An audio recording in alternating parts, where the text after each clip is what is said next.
Jen, do we have anybody in the waiting room or we're ready to go? We're not having a waiting room. I think there are a couple of students already. Yeah, there's a few. In here? Okay. Well, we'll get started then. So thanks very much for joining us, to all the students who've joined us and clinicians likely who've joined us on today's Zoom meeting. So I'd like to welcome you to the Monash Health Translation Precinct Virtual Open Day. And this is the first of 2 Department of Obstetrics and Gynaecology sessions in the Open Day. I'd like to start by acknowledging the traditional owners of the Kulin Nations, on whom most of us are joining this Zoom today, those of us at Monash University and Monash Health, and to acknowledge the traditional owners of any lands where you may be joining us from today, and pay our respects to their elders, past, present and emerging. So today's, this first session that we're running today in the Department of Obstetrics and Gynaecology is focusing on the portion of our research that relates to clinical trials and epidemiology. I'll start by introducing you to our head of department, which is Professor Beverly Vollenhoven. Then Ben Mole will have a succession of speakers: Ben Mole, Miranda, Davies, Tuck, Neville Fields and Morgan Peele, and then I'll come back right at the very end. So I will pass you over now to Professor Beverly Vollenhoven. Thanks, Bev. Thanks, Megan. And there should be a little slide that comes up for me. Yep, perfect. So what I'm going to, or what this session is involved is clinical trials. And so what I wanted to say is that in the Department of ONG, we look after someone from conception, so from when they are an embryo to potentially when they are old and very elderly. So all of our trials involve IVF. That's one of our major features in the department, but then we have a very big focus on obstetric trials, and then perinatal, some infant trials, and then we're looking later at adult women and then elderly women. So the speakers today will focus on their research in this area. And also we have 2 PhD students who will hopefully give us a good wrap about how their research has gone in the department and how hopefully they've enjoyed being with us. So I hope you enjoy. That's the next one, next session, Megan. I hope you enjoy the session, and hopefully I hope to see some of you next year as students with us. So thank you. Thanks, Bev. So our next speaker is Professor Ben Mole. Thanks, Ben. Yeah, thank you, Beverly and Megan, and hi to all. 3 minutes from me. I'm an obstetrician gynecologist, but I'm also interested in clinical research, and I'm inspired by this man. I actually was a student in 1993 at McMaster University in Canada, where David Sackett worked, and he is the inventor, so to say, of evidence-based medicine, and that tries to integrate best research evidence with clinical expertise and patient values. Next slide. And that is important because you might not realize it, but from everything you learn at medical school and everything we practice from day to day, only in green here, so there's 1/3 of the slides from a total of 3,000 treatments. Treatments, we do it and we know that it works. 10% we do it and we might know that it doesn't work or even harm. But the big elephant in the room is 50% of the medical interventions we actually do not know if they help. And that is our inspiration, so to say, to improve that. Next slide. And another thing is, if you come and work with us, we realize that you can't do everything. So this is the traditional model of a PhD student who does everything. You can click quickly through now. But in our team, just click through. You see a change coming. In our team, just click on. You see that we try to have specialized people in our department. Next slide. Next slide. And they're all potentially in a circle, next slide, among the PhD student or the BMed science student. Next slide. And another click. So this is basically one. This is basically our team. Previous one. The previous slide, where everybody has a specialized function. So we have special research nurses. We have obviously clinicians, statisticians who try to help you also with your paperwork, etc. And we think that works better. Next slide. We do clinical trials. We have an email. Beverly already touched upon that, the different trials we do. We have an email every week that reports the recruitment in the trials. Next slide. And apart from clinical trials, where you can participate, and also cohort studies, we also do a lot of meta-analysis, where you summarize the literature. And one of the things we specifically do, and Morgan Peele will touch upon that, is meta-analysis with individual data. And then finally, we're interested in meta-research, that is research of the research. Thank you. Next slide. So this is our adagium: a day without randomization is a day without progress. Very keen to discuss. If you want to come with us, drop us an email, and look forward to see you soon. Thank you. Thanks, Ben. So our next speaker is Dr. Miranda Davies-Tuck, and she's going to talk about her work in maternal and perinatal epidemiology. Thanks, Miranda. Hi everyone, thanks for having me. I actually sit across both Monash, ONG and the Hudson. Megan, just make the whole slide finish. We can just have the whole answers in there. So my program of research seeks to use epidemiology to better understand the drivers of adverse outcomes for mothers and their babies, but also to ensure that the clinical interventions that are being used or newly implemented are actually safe and they're doing what they are intended to do. So the work I'm involved in spans basic science discovery research projects. So we might collect biological samples from women, to clinical epidemiology, to qualitative studies, to randomised controlled trials, and also population level data projects that we might do with the government.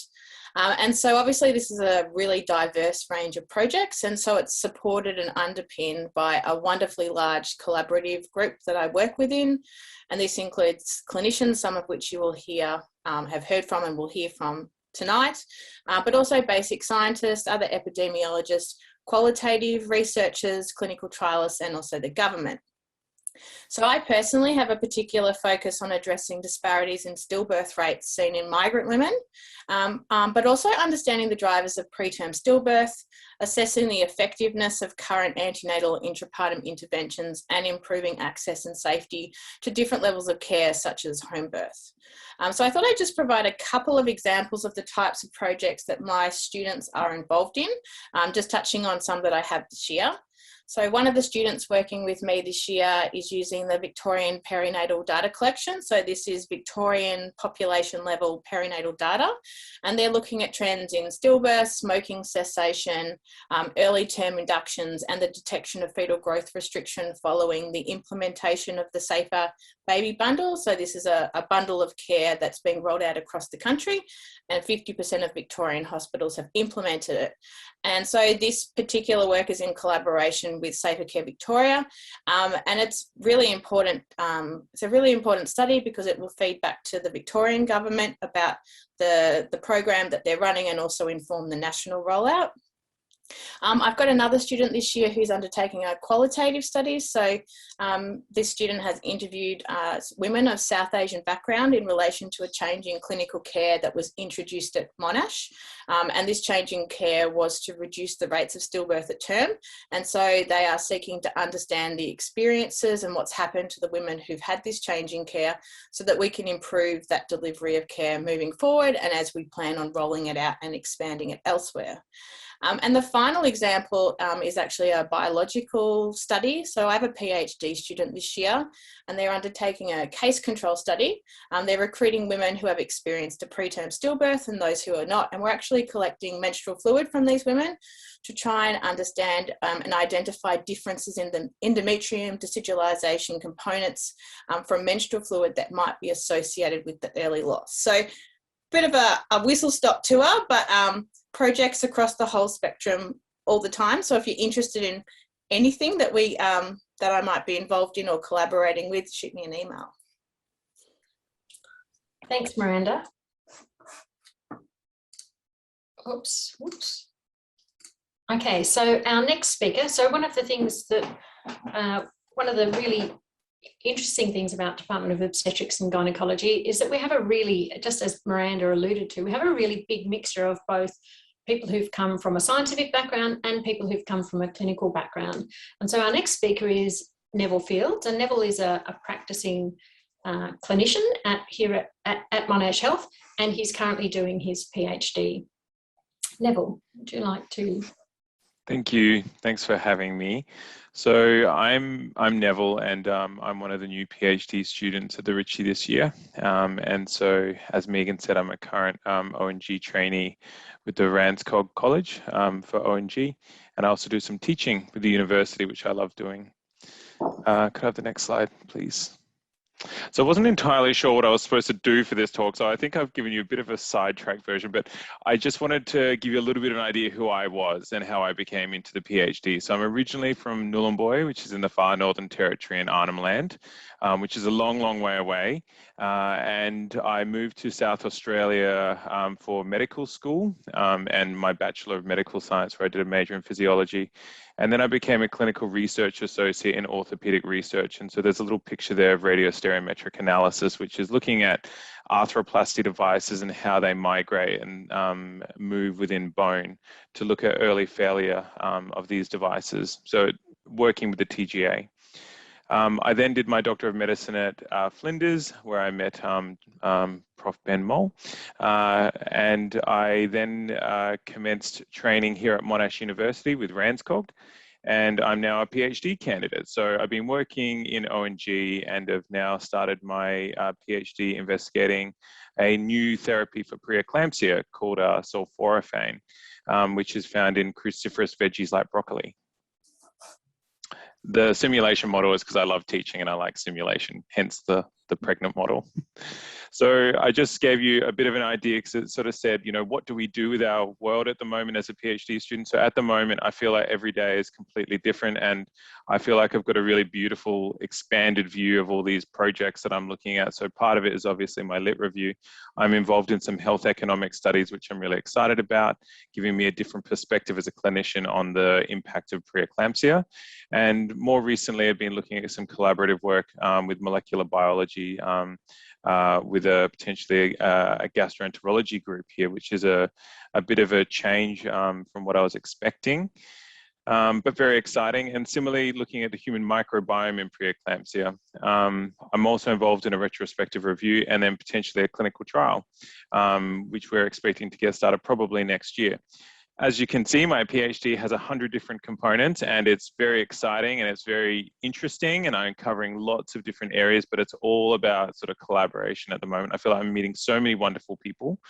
And then you got a little photo with me with some twins. I like, you know, I'm very lucky that I get to work one day on birth unit and the next day I'm in the lab or at the uni. And, you know, this is Sarah teaching me some, you know, tissue culture. Could I have the next slide, please? So the final slide, it just sort of said, you know, why do a PhD? Well, I can't recommend it enough. I feel like as a clinician researcher, I'm so excited about the skills that I'm learning and how it's teaching me to think in a way that I've got, you know, time available. You know, for the longest time, I think a lot of us do research, you know, after hours around the, you know, around the traps. And it's been really nice as a clinician to be able to spend time and dedicate time on research. So I've really enjoyed that. The collaboration with this Ritchie Centre and the Hudson and Monash University is huge. And I feel like I'm constantly meeting wonderful people. And I look forward to the fact that my career has become, or hopefully will become, diversified so that I can do both clinical research and academic work in the future. And it's really exciting to think that, you know, you're in such a privileged position to be able to understand the clinical medicine, but, you know, do the research and improve patient outcomes. And it certainly enhanced my clinical work. So overall, I'm very happy. Okay, thank you, Neville. And so our next speaker is Morgan Peele. Morgan's one of our medical students who's doing the Bachelor of Medical Science Honours, doing her Bachelor of Medical Science Honours here this year. Thanks, Morgan. Thank you. Hi, everyone. I'm Morgan. So just a little bit about me. I'm a medical student at Monash Uni and I deferred to do my BMed Sci year this year. So my research project is 2 individual patient data meta-analysis, and they're comparing modes of labour induction for efficacy and safety. Essentially, all that means is I contact authors of RCTs that are eligible to participate and ask them to share data, and then I clean that data up and reanalyze it. So my supervisors are Professor Ben Moll, Dr. Kirsten Palmer and Dr. Wental Lee. If you're considering working with them, I would highly recommend it. I had a blast this year. And my comparisons are Foley catheter and low-dose MISO versus low-dose MISO alone, and single balloon catheter versus double balloon catheter. So it's also a very COVID-safe project. So if there's lockdowns, I never got affected, and that's also maybe worth considering. Change slide. Perfect, thank you. So why do BMed Sci at the Department of ONG? So the supervisors are super duper friendly, more than I was ever expecting, and they're incredibly supportive. You are never alone and there is always someone to help you. When I was freaking out about statistics, our statistician Wental was like, Morgan, don't worry, if you don't know how to do it, I do, we're okay. And I was like, thank you, Wental, I don't understand math. And research can be really, really intimidating. So doing a BMed Sci is a fantastic way to ease you into it and not get too overwhelmed by how broad research can be. And again, the supervisors in this department are really special, and they will extend you as much or as little as you want to be extended.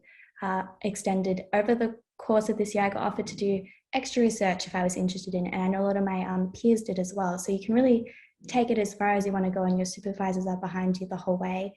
And finally, it does give you the opportunity to develop so many skills you need as a future clinician and develop them with other clinicians giving you feedback and helping you polish them up. So you learn how to write papers, present your research, and conduct statistical analysis.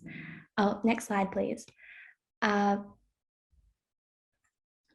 this is what my year looked like. When I was in lockdown, I had the joy of my research buddy, Miss Holly, and she helped me with all my statistical analysis, all my data collection. She's very intelligent doggy. And then when I wasn't in lockdown, I could go into the hospital. We set up a little tea station you can see, and every morning we'd all catch up and have our tea and talk about projects and try to help each other. It's the most incredible place. And if you're going to consider working there, please do. It's amazing. Thank you, guys. Thank you, Morgan. And now finally, I'm just going to, unlike Morgan's dog, I've got a much noisier neighbour's dog barking like crazy at the moment, so excuse the dog in the background. So I'm just going to finish off by telling you a little bit about how you can apply for projects in the Department of Obstetrics and Gynaecology. So I probably didn't introduce myself. My name is Associate Professor Megan Wallace, and I'm the chair of our Department of ONG Education Committee, and also the Director of Medical Student Research at the Faculty of Medicine. So I oversee the BMed Sci Honours degree at Monash. So if you're looking to apply for a master's or PhD, we recommend, and I'm sure that this recommendation is the same from everybody, to find a supervisor and a project that excites you. And I'll say for both a PhD and an honours degree, it's really important that the supervisor, I think, has a far bigger impact than the project. So find a broad area that you're interested in, and then start talking to supervisors and find a supervisor that you think you'll work well with. Then you can apply online. There's several steps that you need to, if you're applying for a PhD, several steps that you need to go through, and several pieces of evidence that you need to provide.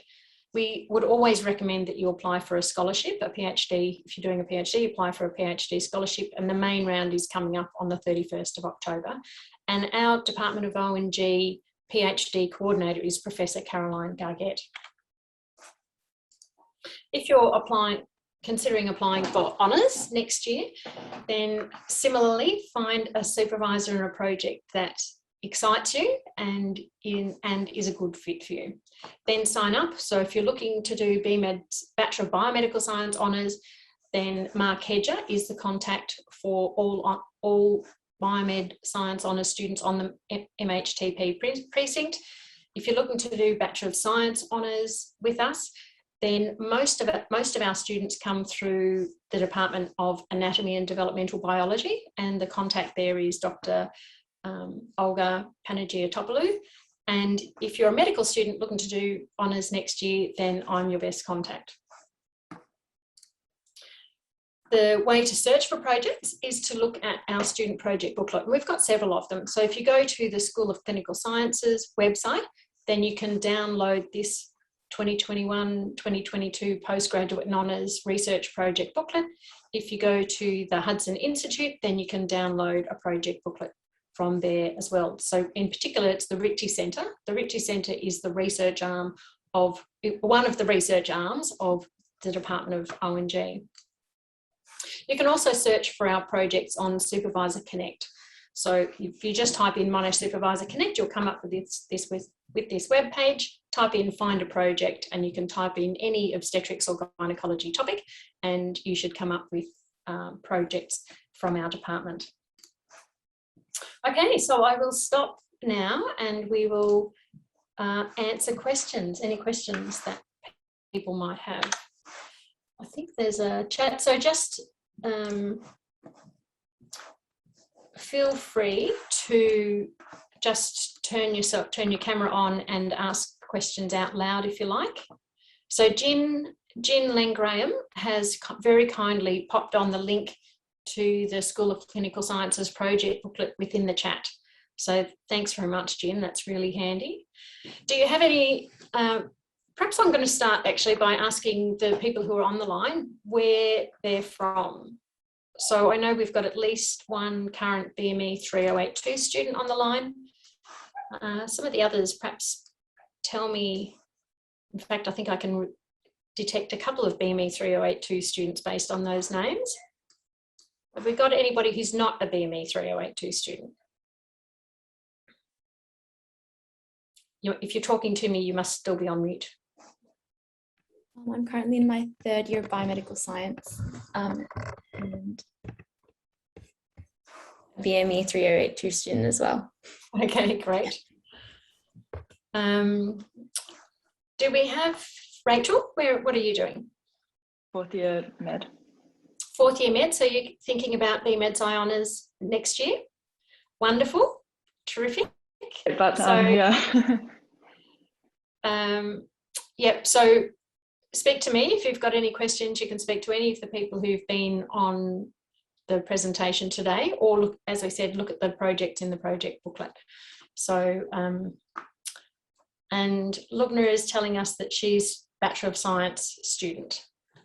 Who else have we got online? Have you got any specific questions for our speakers today or for me?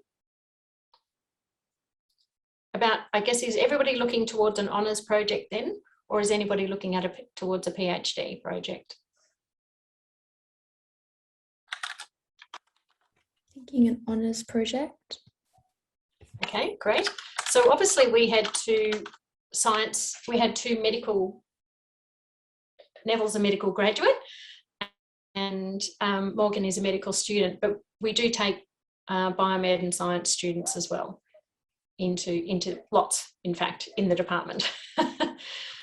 Okay. Mm-hmm.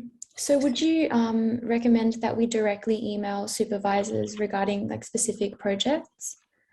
Yeah, that's right. I would email them. Have a look through those project booklets. Email. I would speak to several supervisors. Email them, ask to have a Zoom meeting with them, and then get a sense about the projects and the supervisor. Okay, perfect. And would you recommend that we should start like pretty soon? Yes, definitely. The sooner the better. So BMed Sci Honours students, we've extended the deadline until September 3. For Bachelor of Biomedical Science students, so students who are doing BME 3082 at the moment, last year we ran out of Commonwealth supported places for BMS honours. So the whole university ran out of enough honours places, government funded honours places. So lots of students missed out on an honours place last year. So I would encourage you to start approaching supervisors ASAP and submit your application. So last year they were accepting them on a first in best dressed scenario, first in first served. Okay, perfect. Thank you. Jasmine, you're looking at a master's, Master of Science, is that right? I'm not sure. I'm doing biomed right now, but I'm not sure if there's masters provided for this. There is a Master of Philosophy.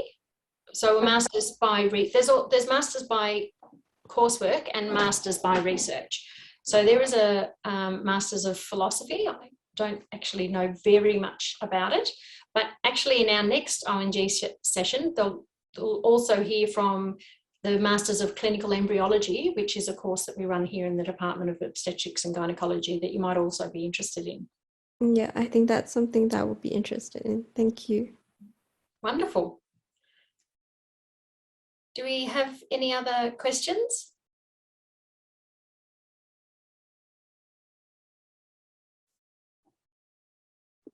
I had a question actually. So I wanted to ask what questions are you expecting from prospective honours students actually? What do you mean? What do we what kind of questions would be good questions to ask potential supervisors? Wonderful. Okay, listen, I would, and I'm sure that lots of people will jump in here with the sorts of things that they ask potential students and that they want are expecting students might ask them. I would ask the supervisor what their supervision style is, how much time, what their research group is like. If they're not available, is there somebody else that you can speak to? Miranda's got her hand up, so I'll let Miranda chip in. Oh, I just wanted to say, ask previous students. So when students come to meet with me to say that they want to come and work with me, you're not expected to know necessarily what you want to do. It's about finding out if you sort of gel and connect and you're interested and you want to learn. But the best thing is go and find the students that the supervisor currently has or has had in the past and just ask. And you'll get a sense of whether that's somebody that will suit you. Some of us are super involved, some of us a bit more hands-off, we're all different, all wonderful, but all slightly different. And so that's probably your best avenue, actually. Thanks for that. Now, Bev and I are actually going to have to jump into the next meeting, but Miranda, I've just made you co-host. If anybody would like to stay on and talk to Miranda and Ben, I think that you're able to do that. Okay, that's right, isn't it, Jin? Yes, that's right. And I've put the link in for the next session. So you might want to join. Wonderful. Okay. Thank you, Jin. All right. Thanks to all the students who joined this session. Okay. And to all the speakers. Thank you. Bye. Bye. Thank you. I just have one short question. Yeah. It's you mentioned that we should look for students, and how do we look for students? Normally, well, not normally, but what you can do is when you meet with the supervisor, you can ask them at that time, or who are your students this year? It's totally okay for you to say, can I have the names of a couple of people that have worked with you so I can go and chat? Often, I mean, pre-COVID, they'd all be sitting out in the student area and it'd be quite easy to find them. But just ask. If your potential supervisor doesn't want you speaking to the current students, then that might be an alarm bell to run away, okay? No, thank you. Ben, did you want to add anything? No, I'll just reach out. I'll put my email in the chat. And I would definitely talk, as Megan said, with a couple of different supervisors because there's different type of projects, etc., etc. And we always refer to a couple of students of last year. Obviously, we're very selective, right? Because the students who didn't have a good time with us, we're not going to mention the names. No, that's a joke. So everybody is available to give a little bit of comments of how the working style is. And most important, and I think we expressed that through the session, you'll be supported with all kinds of other disciplines. So the most important thing is to learn that you can learn from other people and work in a team. And I think that's very much the nature of our department. I think the other thing too is we all sort of work together. So just because you go and meet with one supervisor and you don't think the project's quite right, or you think I don't quite connect to you as a supervisor, it's also okay in that moment to say I'm really interested in this, or is there anyone else you recommend I speak to? I often will meet someone that doesn't feel like it's a right fit, and I'll say I think you should actually talk to this person because they sound like they've got a project that's more. We all just love working together, so we'll all try and help support students find the right fit too, because it's nothing worse for a supervisor to have a student that's not a good fit either. So we all want to get along. Yeah, thank you. That's really helpful. No worries. Yes.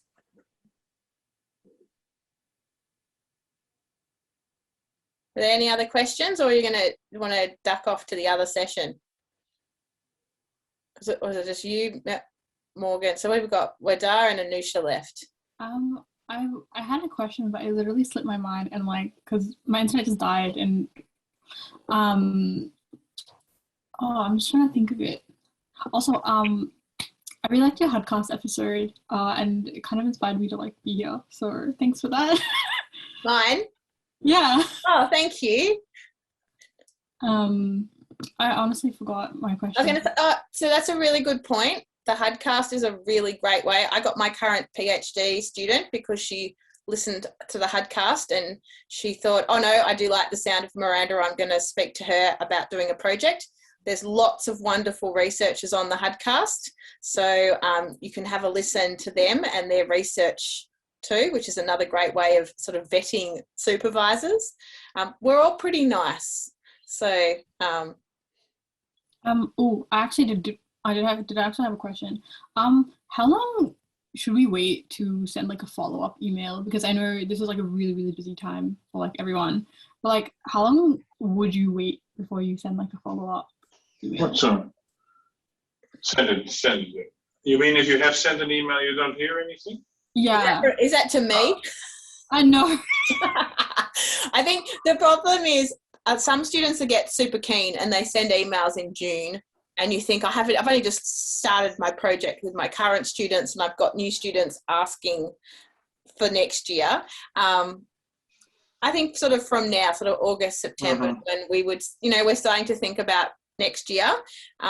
Just be mindful that we're all busy with either clinical work, other work. A lot of us are home with our kids. There's a lot going on. Just cut the supervisors a little bit of slack if they're being. Yeah, of course. But yeah, try again.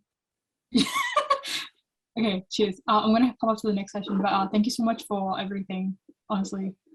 No worries. Lovely to meet you. Lovely to meet you too. For today's session. See you. Bye. Take care.